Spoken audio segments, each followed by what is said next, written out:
1 Timóteo, capítulo 2, versículos 1, 2 e 3. Admoesto-te, pois, antes de tudo, que se façam deprecações, orações, intercessões e ações de graças por todos os homens. Porque isso é bom e agradável diante de Deus, nosso Salvador, que quer que todos os homens se salvem e venham ao conhecimento da verdade.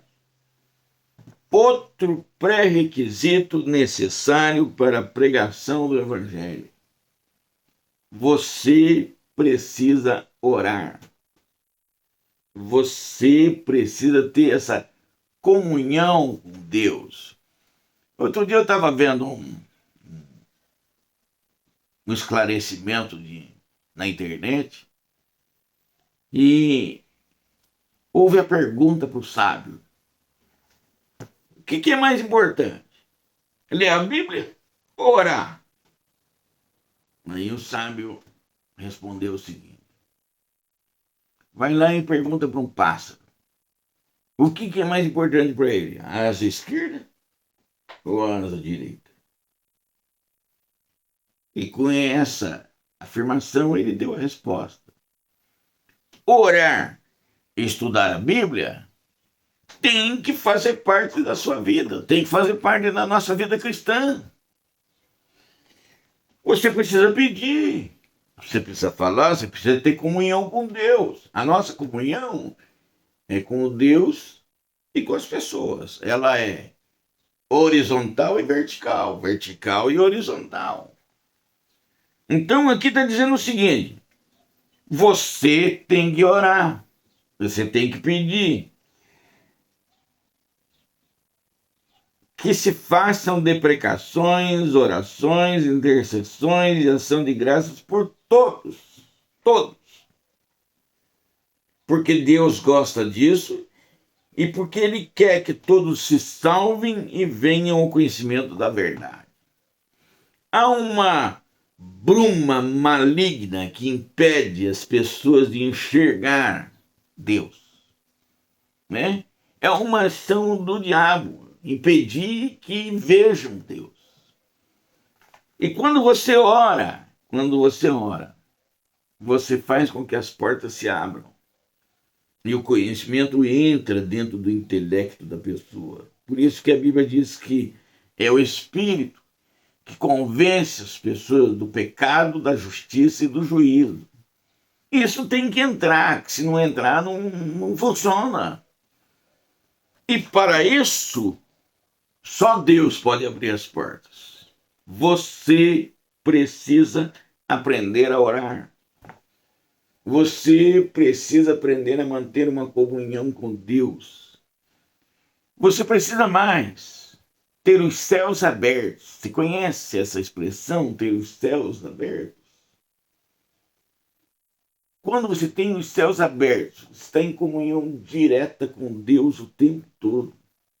E quando você está em comunhão com Deus o tempo todo, Deus começa a usar a sua vida.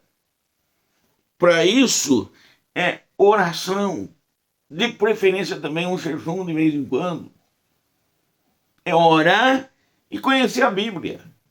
Porque você vai falar de Deus, vai falar da única coisa, o único livro, o único manual do fabricante. Está aqui, é a Bíblia Sagrada. Então tem que conhecer a Bíblia e orar. E ao interceder por essas pessoas, você faz com que a mão de Deus se mova. Está aqui, ó. Que quer que todos os homens se salvem e venham ao conhecimento da verdade. O Espírito de Deus se move à medida que você fala e que você ora, que você pede. Deus vai agir. Olha, às vezes a pessoa está tão tensa, fardo do pecado, das coisas espirituais, está tão tenso, que só de você falar de Jesus, a pessoa desata a chorar. O Espírito de Deus começa a agir de forma que aquela tensão emocional comece a deixar as pessoas em lágrimas. Quantas vezes eu não fiz pregação particular, coletiva na igreja, e vi pessoas se desmanchar em lágrimas. Por quê? Porque aquela pessoa está sob uma pressão psicológica enorme, né? Existe uma guerra entre a luz e as trevas. E às vezes o palco da guerra é a nossa vida, nosso coração, é a nossa parte espiritual. Nós temos um corpo, alma e espírito. Duas partes de nós, duas, são espirituais. E às vezes aquela pressão psicológica está sobre as suas partes espirituais.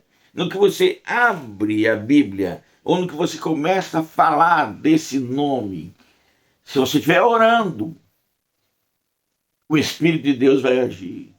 Coisas começam a mudar, vidas são transformadas. Quanta gente eu já vi, com a vida destruída, acabada. Nenhum médico, nenhum remédio, nenhum hospital, ninguém consegue resolver. Mas uma boa pregação do Evangelho, um convite à salvação, faz com que essa pessoa mude. Convite ao arrependimento, como está lá no livro de Atos dos Apóstolos. E a pessoa muda, a pessoa é transformada. Alguns choram copiosamente.